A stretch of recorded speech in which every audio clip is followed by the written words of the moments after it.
வணக்கம் நண்பர்களே, இந்த வீடியோவில் 3BHK டியூப்ளெக்ஸ் டைப் நியூ ஹவுஸை பற்றி பார்க்க போகிறேங்க. இந்த வீடு அமைஞ்ச location Coimbatore Trichy road SIHS காலனியில் அமைஞ்சிருக்குதுங்க.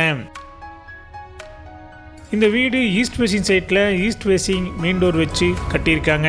திருச்சி மெயின் ரோட்லேருந்து சுமார் 2 கிலோமீட்டரில் இந்த வீடு லொக்கேட் ஆயிருக்குங்க. லேண்ட் ஏரியா 2.5 சென்ட்டுங்க. பில்டிங் ஸ்கொயர் ஃபீட் 2300ங்க. லேண்ட் டைமென்ஷன் 19x55ங்க. DTCP அப்ரூவல் இருக்குதுங்க. பில்டிங் பிளான் அப்ரூவல் இருக்குதுங்க.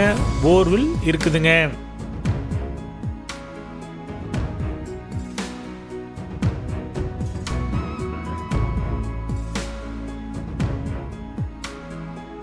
இந்த வீட்டுடைய மொத்த விலை 84 லட்சங்க. சிறிது குறைக்கப்படும். இந்த வீடு 30 அடி ரோட்டு மேலே அமைஞ்சிருக்குதுங்க. இந்த வீடு உங்களுக்கு பிடிச்சிருந்தா கீழே நம்பருக்கு கால் பண்ணுங்க, விசிட் பண்ணுங்க. தேங்க்யூ.